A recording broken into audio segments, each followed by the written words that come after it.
وہی لوگ کامیاب ہوتے ہیں جو دین کے راستے پر، اللہ کے راستے پر چلتے ہیں۔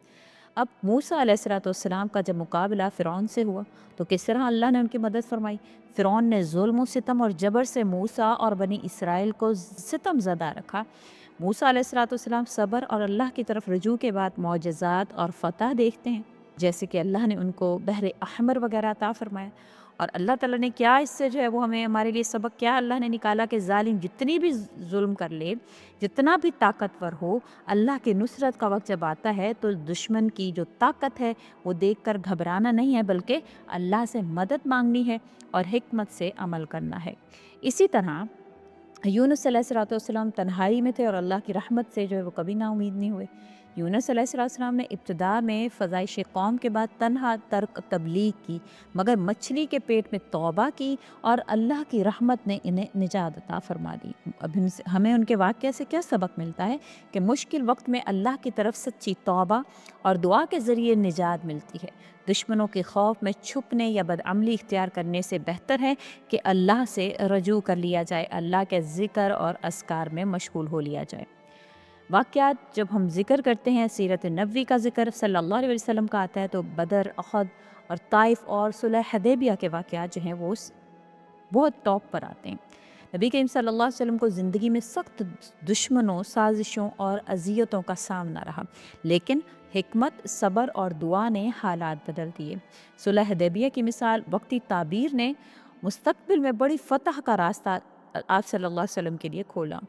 اب ان تمام واقعات سے ہمیں کیا سبق ملتا ہے کہ دشمنی کا مقابلہ ہمیشہ زور سے نہیں بلکہ حکمت سے، منصوبہ بندی سے اور دعا سے کرنا چاہیے۔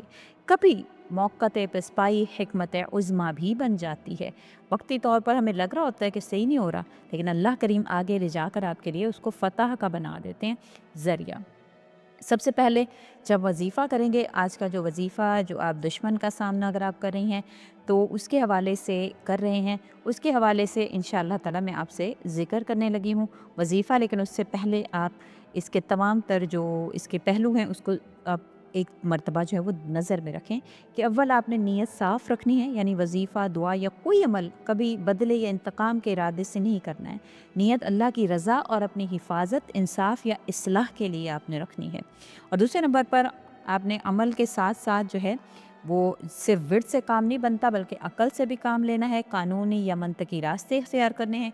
معاملہ اگر ایسا ہو تو آپ نے مشاورت بھی کر لینی ہے۔ اپنا جو زبان اور اخلاق جو ہیں وہ آپ نے محفوظ رکھنے ہیں، کس طرح سے کہ دشمنی جتنی بھی ہو، گالی یا بد زبانی یا بد عملی سے آپ نے بچنا ہے، یہ آپ کی عزت کو کم کر دیتا ہے۔ آپ نے استقامت سے اس وظیفہ کو کرنا ہے اور خوف کی جگہ توکل جو ہے وہ اللہ پر رکھنا ہے، ڈر کم ہو، توکل آپ کا زیادہ ہو۔ اسی طرح سے آپ نے جو وظیفہ ہے وہ عزت اور نصرت کے لیے کرنا ہے، یعنی کہ ایمان میں اضافہ کے لیے آپ نے کرنا ہے۔ اس کا مقصد اللہ سے مدد مانگنا ہو۔ ہر وظیفے کے ساتھ عمل، حکمت، صبر جو ہے وہ ضروری چیزیں ہیں، تب آپ کو اللہ تعالیٰ کا جو ساتھ ہے وہ آپ کو محسوس ہوگا اور اللہ کا وعدہ جو ہے وہ آپ کو حقیقتی طور پر ملے گا انشاءاللہ۔ سب سے پہلے جو وظیفہ ہے وہ حفاظت کے لیے، دشمن کی سازش سے نجات کے لیے ہے۔ طریقہ کیا ہے کہ وضو کر کے قیلولہ یا بعد نماز فجر کے فوراً بعد آپ بیٹھیں گے۔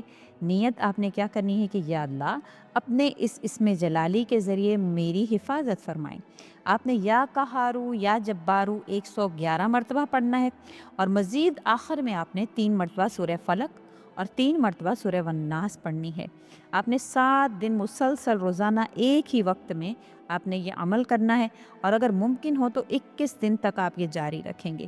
آداب اس کے کیا ہے کہ پورے دل سے مانگنا ہے، حسد یا بدنیتی کے ساتھ آپ نے نہیں مانگنا ہے۔ آپ نے جو ہے وہ ہمیشہ یہی کوشش کرنی ہے کہ یا اللہ میں اس کے ذریعے سے کوئی بھی دشمنی نہیں نکال رہا، بلکہ میں چاہتا ہوں کہ بھلا ہو جائے میرا۔ اب دوسرا جو وظیفہ ہے وہ یہ ہے کہ عزت اور نصرت کے لیے جب دشمن عزت نفس کو ٹھیس پہنچائے تب آپ نے وظیفہ کرنا ہے کہ سب سے پہلے تو آپ نے پاک صاف ہونا ہے، مسجد یا کمرے میں اللہ سے معافی مانگ کر بیٹھنا ہے کہ یا اللہ میں اپنے گناہوں سے معافی مانگتا ہوں۔ پھر اس کے بعد آپ نے نیت کیا کرنی ہے کہ یا اللہ مجھے عزت، حکمت اور دشمنوں پر برکت دے۔ ورد آپ نے اس طرح سے کرنا ہے کہ آپ نے صبح کے وقت میں 100 مرتبہ یا جبارو یا قہارو پڑھنا ہے، روزانہ ایک وقت میں، اور 11 مرتبہ سورہ اخلاص پڑھنی ہے۔ اور اس کے بعد آپ نے آخری سجدہ میں سجدہ شکر یا دعا کے لیے سجدہ کرنا ہے، اور اس کی مدت کم از کم 40 دن ہوگی۔ ہر ہفتے حالت دل پر غور کرنا ہے کہ میرا دل تو نہیں کہیں دشمنوں جیسا ہو رہا ہے۔ اب اس کے آداب اگر ممکن ہو تو نیکی کیجئے، صدقہ چھوٹا سا بھی ہو تو آپ لازمی دیجئے، کیونکہ صدقہ جو ہے وہ برکت کو کھولتا ہے۔ اب تیسرے نمبر پر جو وظیفہ ہے وہ دشمنوں کی چالوں کو ناکام کرنے اور اللہ سے عادلانہ انجام کے لیے آپ نے کرنا ہے۔ وہ یہ ہے کہ رات کی تنہائی میں مثلا بعد نماز عشاء یا فجر سے پہلے افضل آپ نے وضو کرنا ہے اور قبلہ کی طرف بیٹھنا ہے، نیت کرنی کہ یا اللہ مجھے سچ کی راہ دکھا اور ظالموں کے خلاف عدل نصیب فرما۔ ورد آپ نے جو کرنا ہے وہ 21 مرتبہ یا جبارو یا قہارو، اور اس کے بعد کل آپ نے 42 جو ہے، یعنی یہ ٹوٹل 42 مرتبہ ہو جائے گا، 21 مرتبہ یا قہارو، 21 مرتبہ یا جبارو۔ اب اس کے بعد 7 مرتبہ آیت الکرسی آپ نے پڑھنی ہے، اور پھر چپ کر کے 3 منٹ خاموش دعا آپ نے مانگنی ہے۔ اس کی مدت جو ہے وہ 21 دن ہے۔ احتیاط اس کی ہے کہ کسی نقصان یا بدلے کی خواہشات نہ پڑھیں، ہمیشہ کہیں اللہ مجھے انصاف عطا فرمائے، مجھے ظلم سے بچا دیں۔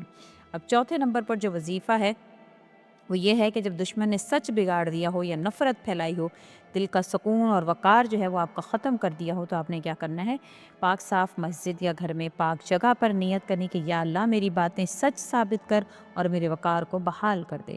ورد کیا کرنا ہے، 3 مرتبہ آپ نے نماز کے بعد 41 مرتبہ یا جبارو یا قہارو پڑھنا ہے، پھر اس کے ساتھ روزانہ 7 مرتبہ سورۃ الفاتحہ دل کی تسکین کے لیے آپ نے کرنی ہے۔ اس کی مدت 30 دن ہے، انشاءاللہ آپ کو دلی سکون حاصل ہوگا۔ اسی طرح سے اللہ تعالیٰ سے آپ نے مانگنا ہے کہ میرے اللہ مجھے میری جو بھی پریشانیاں ہیں ان کو ختم فرما، اور میری جو تمام تر پریشانیاں ختم فرما کر مجھے دشمنوں کے شر سے محفوظ فرمائے۔ دیکھیے پیاری بہنوں، پیارے بھائیوں، اگر آج آپ کے دل میں تھکن ہے، اداسی ہے یا خوف ہے، تو جان لیجیے آپ اکیلے نہیں ہیں۔ وہ ذات جس کا نام ہم نے آج پڑھا ہے، یعنی یا جبارو یا قہارو، وہی ٹوٹے دل جوڑنے والا، وہی ہر ظالم پر غالب آنے والا ہے۔ اپنی آنکھوں میں آنسو ہوں یا دل میں خوف ہو، بس سچی نیت اور خلوص کے ساتھ اللہ کے ناموں کو پکاریے، یا جبار یا قہار، میرے رب مجھے جوڑ دے، میری حفاظت فرما۔ آج جو میں نے یہ وظائف، جو چھوٹے چھوٹے اعمال آپ سے ذکر کرے ہیں، یہ ہماری طاقت سے کم لگے، مگر یقین رکھیے کہ اللہ کی نظر کبھی جو ہے وہ کم نہیں ہے۔ صبر کی روشنی، دعا کی حرارت اور نیک عمل کا سفر جو ہے وہ جاری رہے گا۔ یہی وہ راہ ہے جو اندھیروں کو روشنی میں بدل دیتی ہے۔ آپ کھڑے رہیے اللہ کے دربار میں، اپنے آپ کو سنبھالیے رکھیے، اور اپنے اندر کی کمزوری کو اللہ کے سپرد کر دیں۔ ہم سب کے نصیب میں اللہ اپنا ہاتھ لکھیں، اسے قریب پانے کی کوشش کبھی بھی ضائع نہیں جاتی۔ آئیں ہم مل کر جو ہے وہ اللہ کے آگے دعا کرتے ہیں کہ اللہم انا نستعینک و نستغفرک اصلح لنا دیننا و دنیانا وجعلنا من الصالحین، کہ اللہ ہم آپ سے مدد طلب کرتے ہیں کہ ہمیں ٹھہرا، ہمارے دل مضبوط کر، ہمیں نیک لوگوں میں شامل فرما، آمین یا رب العالمین۔